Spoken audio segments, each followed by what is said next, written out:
Friends, आज हम आगे पढ़ेंगे पार्ट 3 आदिकाल का। इसमें हम जैन मत एवं साहित्य के बारे में देखेंगे। तो आगे हम देखते हैं, सिद्धों का प्रभाव भारत के पूर्वी भागों में अधिक रहा, तो नाथों का पश्चिमी भाग राजपूताना पंजाब में। सिद्धों का जो प्रभाव रहा है भारत में पूर्वी भागों में अधिक रहा है और नाथों का पश्चिमी भाग में। जैनों ने अपना अधिकांश काव्य राजस्थान, गुजरात और दक्षिण में लिखा। जैनों ने क्या किया, अपना अधिकांश काव्य जो है राजस्थान, गुजरात और दक्षिण में लिखा। जैन मत संबंधी रचनाएं दो तरह की है। प्राय दोहों में रचित मुक्तक काव्य में सिद्धों नाथों की तरह अंतः साधना, धर्म सम्मत व्यवहार व आचरण, उपदेश, नीति आदि का मंडन और कर्मकांड, वर्ण व्यवस्था आदि का खंडन है।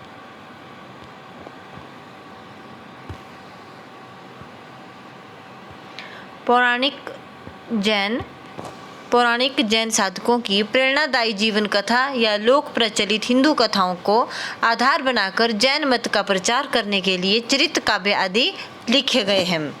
स्वयंभू, पुष्यदंत, धनपाल, जिनदत्त सूरी, हेमचंद्र, सोमप्रभ सूरी, जैनाचार्य मेरुतंग आदि जैन कवि थे। जैन साहित्य में रास काव्य परंपरा प्रसिद्ध रही है। जैन साहित्य में क्या रहा है, रास काव्य परंपरा प्रसिद्ध रही है। इन्होंने जो जैन साहित्य थे इसमें ज़्यादातर रास काव्य जो है लिखे गए हैं। उससे संबंधित मुख्य तथ्य इस प्रकार है। प्राचीनतम ग्रंथ रिपुदारण रास संस्कृत भाषा में डॉक्टर दशरथ ओझा ने 905 ईस्वी में इसका माना है। अपभ्रंश में प्रथम उपदेश रसायन रास जिनदत्त सूरी का, हिंदी में प्रथम भरतेश्वर बाहुबली रास शालीभद्र सूरी का और प्रथम धर्मेतर रास जो है संदेश रासक अब्दुल रहमान का माना गया है। हिंदी का प्रथम ऐतिहासिक रास पंच पांडव चरित रास शालीभद्र सूरी द्वितीय का 1350 ईस्वी का माना गया है। आगे हम देखते हैं, डॉक्टर नगेंद्र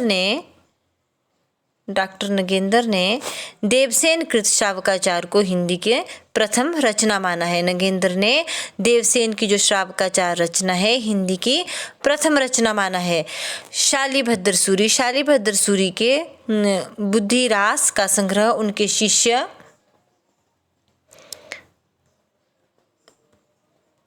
उनके शिष्य सीवी ने किया था। शालीभद्र सूरी का प्रसिद्ध ग्रंथ भरतेश्वर बाहुबली रास 1184 ईस्वी है। यह 205 छंदों में रचित खंड काव्य है। इसका संपादन मुनि जिन विजय ने किया है। आगे हम देखेंगे देवसेन का प्रसिद्ध ग्रंथ जो है श्रावकाचार है, जो 933 ईस्वी का है। देवसेन का प्रसिद्ध ग्रंथ क्या है, श्रावकाचार। श्रावकाचार में 250 दोहों में श्रावक धर्म का वर्णन है। गृहस्थ जीवन धर्म उस वर्णन का केंद्र है। श्रावकाचार जो प्रसिद्ध ग्रंथ है देवसेन का, उसमें श्रावक धर्म का वर्णन है। इनका नय चक्कर, लघु नय चक्कर भी प्रसिद्ध ग्रंथ है। बृहद नय चक्कर मूलतः दोहाबंद अपभ्रंश भाषा में था, किंतु बाद में शुभंकर के कहने से माइलधव ने इसे गाथाबद्ध प्राकृतिक भाषा में कर दिया। आगे हम देखेंगे, देवसेन अपने ग्रंथ दर्शनाचार में जैन धर्म के अनेक संघों की उत्पत्ति लिखी और उसे जैनाभास नाम दिया गया। देवसेन के अन्य ग्रंथ है आराधनासार, तत्वसार, भाव संग्रह और साव्यधम दोहा। आगे हम देखेंगे, आसुंग कवि ने 2 ग्रंथ लिखे हैं। चंदनबाला रास 1200 ईस्वी, यह 35 छंदों का खंड काव्य है। और जीव दया रास, आसुंग कवि ने 2 ग्रंथ लिखे हैं। एक तो चंदनबाला रास है जो 1200 ईस्वी का है। इसमें 35 छंदों का खंड काव्य है और दूसरा इसका जीवन दया रास है। आगे देखेंगे विजय सेन सूरी। विजय सेन सूरी का प्रसिद्ध ग्रंथ रेवंतगिरी रास है जो 1231 ईस्वी का है। इसमें जैन तीर्थ रेवंतगिरी और तीर्थकर नेमिनाथ की प्रतिमा का महत्व वर्णित है। यह महत्व ऐतिहासिक और पौराणिक इतिवृत्त तथा प्राकृतिक सौंदर्य के आधार पर वर्णित किया गया है।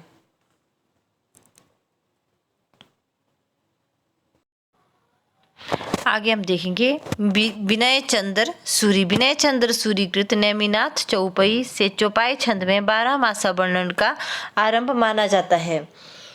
अन्य रास काव्य एवं कवि तो स्थूलीभद्र रास, नेमिनाथ रास 1213, जिन धर्म सूरी जिसको जीर्ण धाम भी कहते हैं और मुनि सुमतिगण। आगे हम देखेंगे गए सुकुमार रास 14वीं शती, देल्हड़ और पुराण सार चंद्रमुनि, योग्य सार योगचंद्र मुनि। श्रावकाचार एवं भरतेश्वर बाहुली रास की तुलना में चंदनबाला रास, स्थूलीभद्र रास, रेवंतगिरी रास एवं नेमिनाथ की भाषा प्राकृतिक की रूढ़ियों अपभ्रंश के प्रभाव से बहुत कुछ मुक्त है। आगे हम देखेंगे फागु काव्य। फागु काव्य जैन कवियों ने फागु काव्य भी लिखे हैं। फागु जो है बसंत ऋतु, होली आदि के अवसर पर गाया जाने वाला मादक गीत होता है। सर्वाधिक प्राचीन फागु ग्रंथ जिनदत्त सूरी कृत जिनदत्त सूरी फागु 1284 ईस्वी को माना है। इसमें 25 छंद है। स्थूलीभद्र फागु को इस काव्य परंपरा का सर्वाधिक सुंदर ग्रंथ माना गया है। स्थूलीभद्र को फागु काव्य का क्या माना गया है? सर्वाधिक सुंदर ग्रंथ।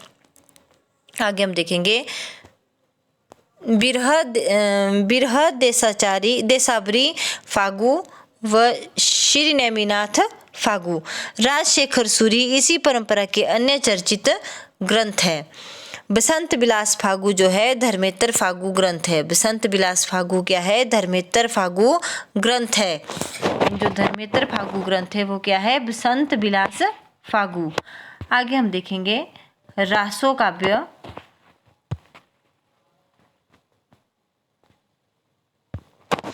रासो काव्य जो है 2 रूप मिलते हैं इसके, प्रबंध एवं वीरगति। रासो काव्य के 2 रूप मिलते हैं, प्रबंध एवं वीरगति।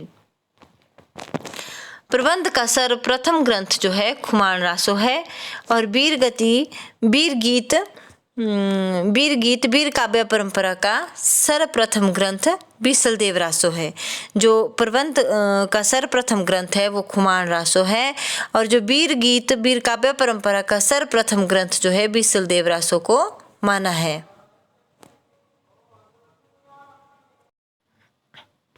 आगे हम देखेंगे प्रमुख रासो ग्रंथ, रचना एवं रचनाकार देखेंगे। खुमान रासो जो है दलपत विजय ने लिखी थी। इसका रचना काल जो है 9वीं शती रहा है और यह जो है काव्य रूप में प्रबंध काव्य है। खुमान रासो किसने लिखी? दलपत विजय ने और 9वीं शती की है और प्रबंध काव्य है। जो संबंधित उल्लेख्य बिंदु है इसमें चित्तौड़ नरेश खुमान की वीरता का वर्णन किया गया है। खुमान रासो में जो दलपत विजय ने लिखी है चित्तौड़ नरेश खुमान की वीरता का वर्णन किया गया है। मेवाड़ के परिवर्तित शासकों महाराणा प्रताप सिंह, राज सिंह का वर्णन है। इससे लगता है कि यह रचना 17वीं शती के आसपास की है, किंतु यह बाद में जोड़ा गया। यह जो है 5000 छंदों का विशाल काव्य ग्रंथ है। आगे हम देखेंगे विजयपाल रासो जो है नरहर सिंह भाट ने लिखी थी। विजयपाल रासो नरहर सिंह भाट ने लिखी थी। ये जो है 11वीं शती में लिखी गई है और काव्य रूप में अगर हम देखते हैं इसको, अगर इसका काव्य रूप देखते हैं तो ये वीर गीत है जो 11वीं सदी में लिखी गई है और ये वीर गीत है। विजयपाल रासो किसने लिखा? ये नरहर सिंह भाट ने लिखा। ठीक है। तो इस रचना में जो उल्लेखनीय उल्लेख्य बिंदु है, यह रचना अनुपलब्ध है। विजयगढ़ के राजा विजयपाल का प्रशस्ति ग्रंथ है ये। आगे हम देखेंगे बिसलदेव रासो। आगे हम पढ़ेंगे बिसलदेव रासो। जो बिसलदेव रासो है, ये रासो किसने लिखा? नरपति नाल्ह ने। किसने लिखा? नरपति नाल्ह ने। ये 12वीं शती में लिखा गया है और ये भी एक वीर गीत है। इसमें क्या है? एक बिरह परक संदेश काव्य जिसमें अजमेर के राजा चौहान बिसलदेव तथा राजा भोज की पुत्री राजमती के विवाह, वियोग और पुनर्मिलन की कथा है। रासो होते हुए भी यह प्रधानतः श्रृंगारी काव्य है। हिंदी में सर्वप्रथम 12मासा वर्णन इसमें मिलता है।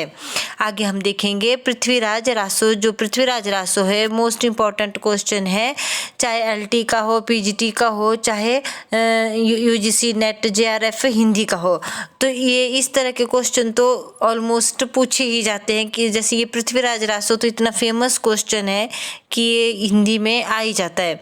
जो पृथ्वीराज रासो जो है किसने लिखी है? चंद्रबरदाई ने। इसके उत्तरार्ध को पूरा किया है जल्लड़ ने। इसके उत्तरार्ध को जो आधा जो इसका भाग बच गया था लिखने के लिए, वो कंप्लीट किया हुआ है जल्लड़ ने। जल्लड़ जो था चंद्रबरदाई का पुत्र था। तो ये 12वीं शती में जो है लिखी गई और इसमें जो काव्य रूप है वो प्रबंध पिंगल शैली जो है, इसमें ये प्रबंध काव्य और पिंगल शैली में लिखी गई है। पृथ्वीराज चौहान के शौर्य और वीरता के अलावा संयोगिता के साथ उनकी प्रेम कहानी का भी सुंदर वर्णन किया गया है। इसमें जो है 69 समय या सर्ग और 68 प्रकार के छंदों का प्रयोग है। इसके सर्ग भी पूछ लिए जाते हैं कि कितने हैं। इनको समय कहा गया है इसमें, और समय या सर्ग इसमें 69 है। मुख्य छंद जो है कवित, छप्पय, दूहा, तोमर, त्रोटक, गाहा और आर्य। चंद कवि छप्पय छंद जो है इसके विशेषज्ञ थे। जो चंद कवि था वो छप्पय छंद का स्पेशलिस्ट था, ऐसा याद रख सकते हैं। आगे हम पढ़ेंगे जयचंद प्रकाश। जयचंद प्रकाश इसने किसने लिखी है? जयचंद प्रकाश भट्ट केदार ने। ये 12वीं शती की है और ये भी एक वीर गीत प्रबंध है। इन दोनों रचनाओं में कन्नौज के सम्राट जयचंद के शौर्य और पराक्रम की कथा का वर्णन होना अनुमानित किया जाता है। दोनों ग्रंथ अप्राप्य है, किंतु सिठायच दयालदास कृत राठौरा ख्यात में उनका उल्लेख है। आगे हम पढ़ेंगे परमाल रासो। परमाल रासो जो है जगनिक का लिखा हुआ है। अच्छा ये रह गया जयमयंक जस चंद्रिका मधुकर कवि। जो जयमयंक जस चंद्रिका जो है ये किसने लिखी है? मधुकर कवि ने लिखी है। ये जो है एक 12वीं शती में लिखी और प्रबंध काव्य है। ये दोनों ग्रंथ जो है अप्राप्य है, किंतु सिठायच दयालदास कृत राठौरा ख्यात में इनका उल्लेख मिलता है। इन दोनों ग्रंथों का, जयचंद प्रकाश भट्ट केदार की और जयमयंक जस चंद्रिका जो है मधुकर कवि द्वारा लिखी गई है। इन दोनों ग्रंथ जो है क्या है? ये अप्राप्य है, किंतु सिठायच दयालदास कृत राठौरा ख्यात में इन दोनों का जो उल्लेख मिलता है। आगे हम पढ़ेंगे परमाल रासो जो जगनिक ने लिखी हुई है। ये 13वीं शती की है और ये भी क्या है? एक वीर गीत है। महोबा के राजा परमाल देव के दो वीर थे, ये आल्हा और उदल। उदय सिंह की वीरता का वर्णन है इसमें। आल्हा और उदल या उदय सिंह, इन दोनों की वीरता का जो क्या है इसमें परमाल रासो में वर्णन है। ये परमाल रासो किसने लिखी? जगनिक ने लिखी। और क्या है? ये वीर गीत है। और कब लिखी? 13वीं शती में। आगे देखेंगे हम इसके बारे में। उत्तर प्रदेश में वर्षा ऋतु में आल्हा खंड के नाम से भी गाया जाता है। तो उत्तर प्रदेश में ये वर्षा ऋतु में, कौन सी ऋतु में? वर्षा ऋतु में। कहाँ पर? उत्तर प्रदेश में। तो किस नाम से गाया जाता है? ये आल्हा खंड। क्या? परमाल रासो का जो जगनिक ने लिखी, इसको आल्हा खंड के रूप में भी गाया जाता है। इसमें क्या है? दो वीरों का नाम क्या है? आल्हा और उदल। उनकी वीरता का क्या किया गया है? वर्णन किया गया है। आगे देखेंगे केंद्र बेसवाड़ा है फर्रुखाबाद के तत्कालीन कलेक्टर चार्ल्स इलियट ने सर्वप्रथम 1865 ईस्वी में से प्रकाशित करवाया था। आगे देखेंगे रणमल छंद जो है किसने लिखी है, श्रीधर ने लिखी है 14वीं शती में, और ये भी एक वीर गीत है। इंडर के राठौर राजा रणमल की पाटन के सूबेदार जफर खां पर प्राप्त विजय का इसमें वर्णन है। यह 70 छंदों का काव्य ग्रंथ है। आगे देखेंगे शारंगधर कृत हमीर रासो, शारंगधर ने लिखा है हमीर रासो 14वीं शती में भी रासो काव्य है जो कि अनुपलब्ध है, आगे देखेंगे कीर्तिलता, विद्यापति की कीर्तिलता। कीर्तिलता किसने लिखी है, विद्यापति ने। ये 14वीं शती के अंत में या 15वीं शती के आरंभ में, इन दोनों का समय माना जाता है। और ये क्या है, प्रबंध काव्य है और पूर्वी अपभ्रंश में लिखा गया है। तिरहुत के राजा कीर्ति सिंह द्वारा अपने पिता का बदला लेने का वर्णन है। इसमें ऐतिहासिक महत्व, जौनपुर नगर का यथार्थ वर्णन है। कवि ने इसे स्वयं कहानी कहा है। विद्यापति ने कीर्तिलता को क्या कहा है, कहानी। स्वयं इसकी भाषा को क्या कहा है, अबहट कहा है। तो कीर्तिलता किस भाषा में लिखी है, अबहट में। विद्यापति ने इस कीर्तिलता को क्या कहा है, कहानी कहा है। इसकी रचना जो है भृंग भृंगी संवाद में है। और आगे है कीर्ति पताका भी किसने लिखी, विद्यापति ने। यह जो है अप्राप्य है, तिरहुत के राजा शिव सिंह की एक प्रशस्ति है। आगे हम देखेंगे रासो शब्द की उत्पत्ति के संदर्भ में। रासो शब्द की उत्पत्ति के संदर्भ में इसके प्रस्तोता है गारसा दतासी ने रासो शब्द को क्या कहा है, मूल शब्द किससे निकला, ये राजसूय से। और हर प्रसाद शास्त्री ने राजयश। आचार्य रामचंद्र शुक्ल ने क्या कहा कि जो रासो शब्द है ये रसायन से रास या रासो बना। नंद दुलारे वाजपेयी ने कहा कि रास सब था। हजारी प्रसाद द्विवेदी ने कहा कि रासक का उपरूपक है। राम स्वरूप चतुर्वेदी ने रासऊ का रस, और दशरथ शर्मा ने इसको रासक कहा। माता प्रसाद गुप्त ने मूल शब्द रासक कहा। गणपति चंद्र गुप्त ने रासक, रास, रासा, रासू, रासो, इस तरह से जो है रासो शब्द की उत्पत्ति को माना है। और काशी प्रसाद जायसवाल ने रहस्य कहा। पृथ्वीराज रासो चंद्रबरदाई का जो पृथ्वीराज रासो लिखा गया है, मिश्र बंधुओं ने लिखा है हिंदी का वास्तविक प्रथम महाकवि चंद्रबरदाई को ही कहा जाता है। मिश्र बंधुओं ने क्या कहा कि हिंदी का जो वास्तविक प्रथम महाकवि हमने माना चंद्रबरदाई को ही कहा जाता है। आचार्य शुक्ल क्या कहते हैं इसके बारे में, ये चंद्रबरदाई हिंदी के प्रथम महाकवि माने जाते हैं और इनका पृथ्वीराज रासो हिंदी का प्रथम महाकाव्य है। राम स्वरूप चतुर्वेदी क्या कहते हैं कि पृथ्वीराज रासो हिंदी की अपनी महाकाव्य परंपरा की बड़ी उपयुक्त प्रस्तावना है। हिंदी का चरित्र पहली बार ही बड़े मोहक के रूप में भाषा और संवेदना के दोनों स्तरों पर इसमें निखर कर आया है। आगे हम देखेंगे बच्चन सिंह क्या कहते हैं। बच्चन सिंह ने कहा कि यह एक राजनीतिक महाकाव्य है। दूसरे शब्दों में राजनीति की महाकाव्यात्मक त्रासदी है। इसमें रासो काव्य के साथ साथ चरित्र काव्य, कथा काव्य, आख्यायिका आदि के लक्षण भी दृष्टिगोचर होते हैं। इसका सबसे बड़ा सर्ग कनौज युद्ध है। कनौज युद्ध जो है इस रासो का सबसे बड़ा सर्ग है। इसे इस ग्रंथ का मूल कथानक भी माना जाता है। क्यामास बद जो है नामक खंड में मंत्री क्यामास के कामांध हो जाने और इस कारण पृथ्वीराज रासो का उसका वध करने के कथानक जो है इसमें वर्णित है। आगे हम देखेंगे पृथ्वीराज रासो का रचना काल और मूल रूप जो है सर्वाधिक विवादित है। विद्वान इसकी प्रमाणिकता को लेकर इस प्रकार विभाजित है। मिश्र बंधु जो क्या करते हैं, जो प्रमाणिक है, जो पृथ्वीराज रासो को प्रमाणिक मानते हैं वो कौन कौन से विद्वान हैं। मिश्र बंधु है, श्याम सुंदर दास है, मोहनलाल, विष्णुलाल पांड्या और कर्नल टांड, ये जो है इसको प्रमाणिक मानते हैं। आगे अर्ध प्रमाणिक है। अर्ध प्रमाणिक को कौन कौन मानते हैं?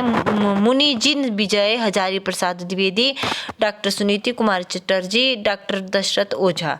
और अप्रमाणिक मानने वाले हैं डॉक्टर बुल्लर, रामचंद्र शुक्ल, मुंशी देवी प्रसाद, कविराज श्यामल दास, गौरी शंकर हीराचंद ओझा। ये जो है इसको पृथ्वीराज रासो को अप्रमाणिक मानते हैं। रामचंद्र शुक्ल भी इसको अप्रमाणिक मानते हैं, लेकिन तब भी रामचंद्र शुक्ल कहते हैं कि हिंदी के प्रथम महाकवि जो है चंद्रप्रदायी है। आगे हम देखते हैं इस विवाद से संबंधित मुख्य बिंदु इस प्रकार है। सर्वप्रथम डॉक्टर बुल्लर ने 1875 ईस्वी में जैनक कृत पृथ्वीराज विजय संस्कृत भाषा में जो लिखा गया उसके आधार पर पृथ्वीराज रासो को अप्रमाणिक घोषित किया। आगे देखेंगे हम। मोहनलाल विष्णुलाल पंडे के अनुसार इसकी तिथियों में वास्तविक तिथियों से 90-91 वर्षों का अंतर जो है सायास किया गया है। इस प्रकार उन्होंने आनंद संवत को परिकल्पना की। हजारी प्रसाद द्विवेदी कहते हैं कि इसकी रचना शुक की संवाद में हुई थी। जिन सर्गों में शैली नहीं मिलती उन्हें प्रक्षिप्त मानना चाहिए। इससे वे अंशी प्रक्षिप्त सिद्ध होते हैं जिनमें इतिहास विरुद्ध तथ्य है। आदिकालीन काव्य ग्रंथों में कथा कहने की परंपरा को लक्ष्य करके हजारी प्रसाद द्विवेदी ने पृथ्वीराज रासो के संदर्भ में लिखा। कथा की परीक्षा इतिहास की दृष्टि से नहीं, काव्य की दृष्टि से होनी चाहिए। पुरानी कथाएं काव्य की ही अधिक है, इतिहास में वे एकदम नहीं है।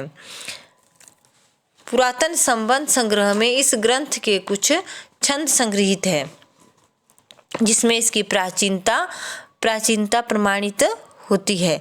आचार्य शुक्ल कहते हैं कि माना कि रासो इतिहास नहीं है, काव्य ग्रंथ है, पर काव्य ग्रंथों में सत्य घटनाओं में बिना किसी प्रयोजन कोई उल्ट फेर जो है नहीं किया जाता। यह पूरा ग्रंथ वास्तव में जाली है। आगे हम पढ़ेंगे लौकिक साहित्य,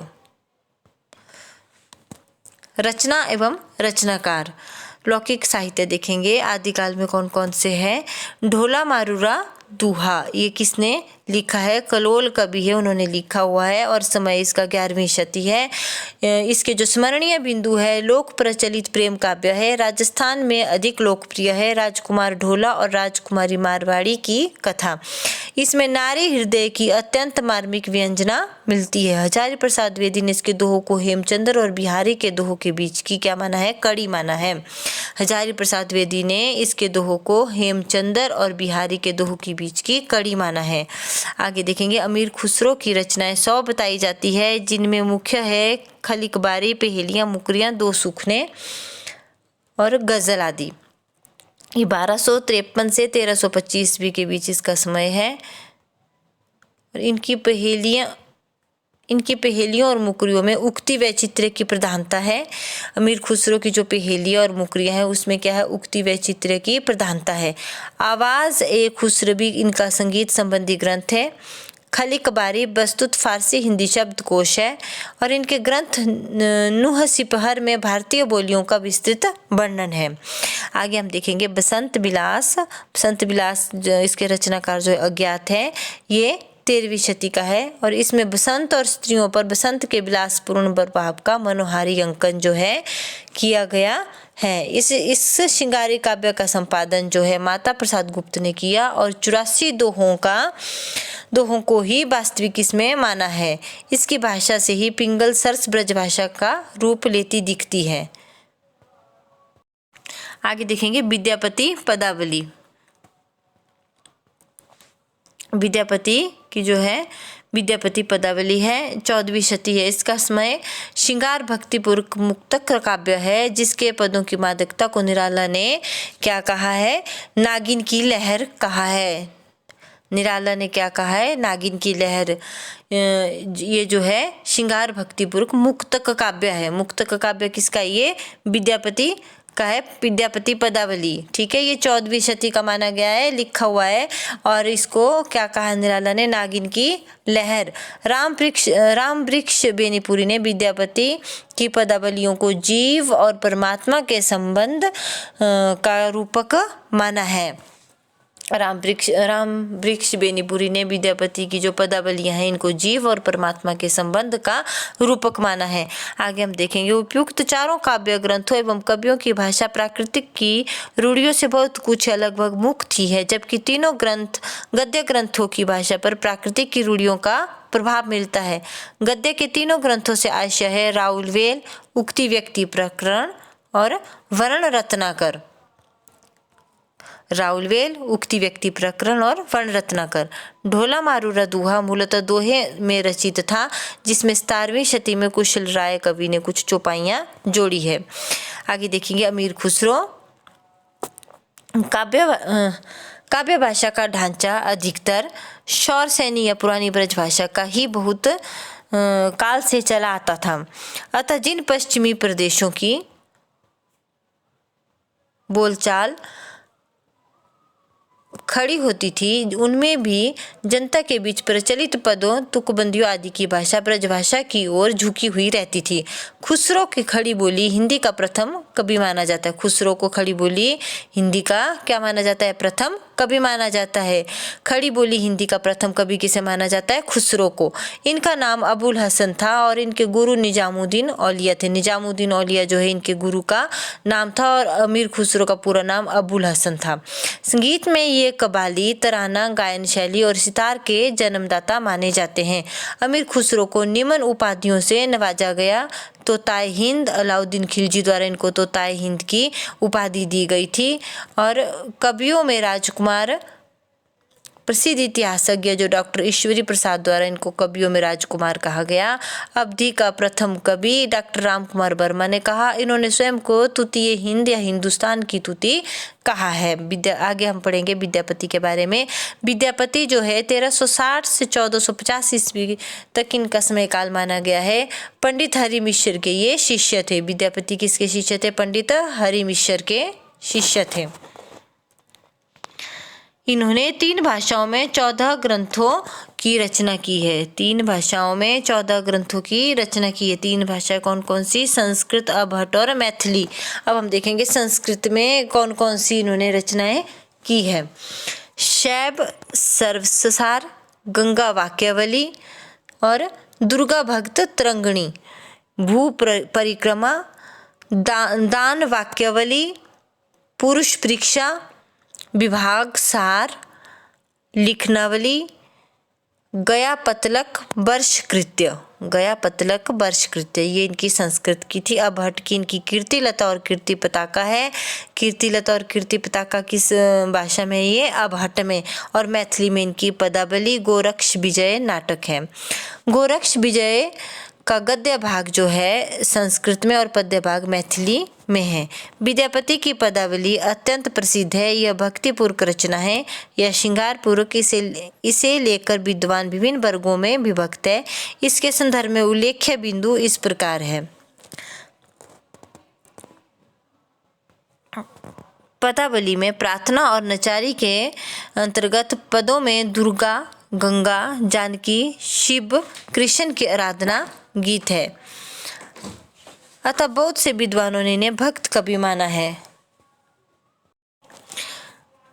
पदावली में प्रार्थना और नचारी के अंतर्गत पदों में दुर्गा, गंगा, जानकी, शिव, कृष्ण की आराधना गीत है। अतः बहुत से विद्वानों ने इन्हें भक्त कवि माना है।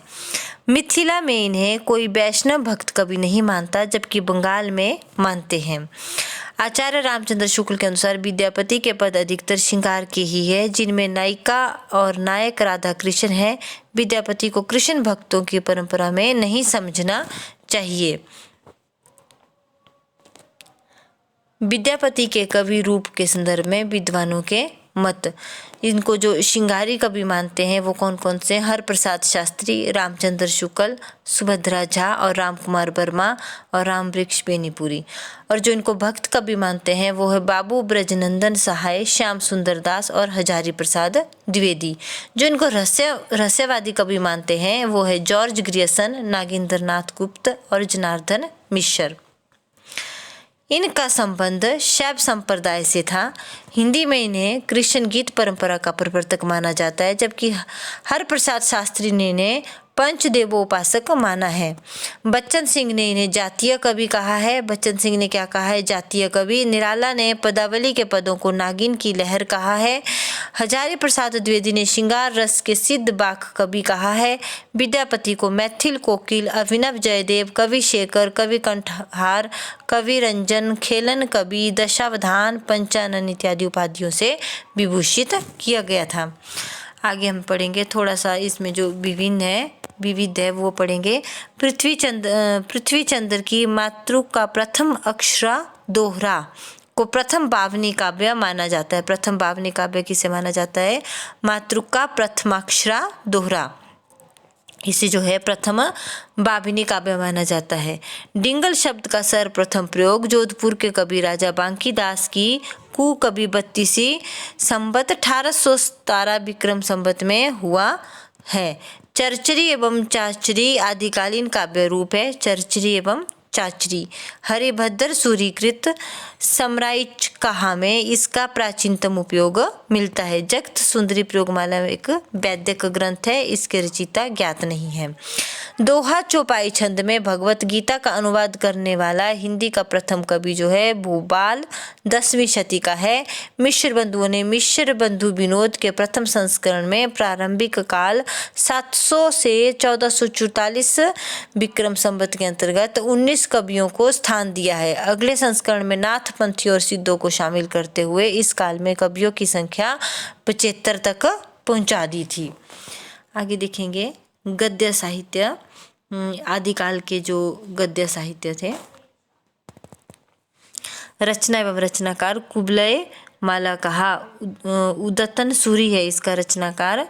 कुबलय माला कहा किसने कब लिखी थी? ये 9वीं शती में, और यह आरंभिक उल्लेख्य गद्य ग्रंथ अपनी भाषा के कारण चर्चित है। इसमें कुछ एक स्थानों पर उस समय की सामान्य प्रचलित भाषा का सुंदर रूप मिलता है। आगे है राउलबेल लिखी गई है रोड कवि के द्वारा 10वीं शती में। यह शिलांकित कृति है एवं गद्य पद्य मिश्रित चंपू काव्य है। इसमें राउल नामक नायिका का नखशिख वर्णन है। इसमें हिंदी में नखशिख वर्णन की परंपरा का आरंभ होता है। ये क्या है? गद्य पद्य मिश्रित एक चंपू काव्य है और शिलांकित कृत है। इसमें राउल नामक नायिका का नखशिख वर्णन है। ठीक है। और उक्ति व्यक्ति प्रकरण जो लिखी है दामोदर शर्मा ने लिखी है, ये 12वीं शती का है। बनारस और आसपास के प्रदेशों की संस्कृति और भाषा आदि पर प्रकाश डाला गया है। इससे उस युग की काव्य रूपों की जानकारी भी प्राप्त होती है। इस दृष्टि से इसे हजारी प्रसाद द्विवेदी ने अत्यंत महत्वपूर्ण माना है। व्याकरण के अनुकूल व्यवस्थित एवं व्याकरण शास्त्र है। क्या है? व्याकरण के अनुकूल व्यवस्थित एवं व्याकरण शास्त्र है। आगे देखेंगे वर्ण रत्नाकर ज्योतिरेश्वर ठाकुर के द्वारा लिखी गई है और ये 14वीं शती की है। हिंदू दरबार और भारतीय जीवन पद्धति का यथार्थ चित्रण इसमें मिलेगा। मैथिली हिंदी में रचित यह ग्रंथ शब्दकोश सा प्रतीत होता है। सुनीति कुमार चटर्जी ने इसका संपादन किया है। तो आज हम इतना ही करेंगे। अब इसके थोड़ा सा आदिकाल के रह जाती है काव्य पंक्तियाँ, वो हम अगले पार्ट में करेंगे। आज तो मिलते हैं फिर, तब तक के लिए धन्यवाद।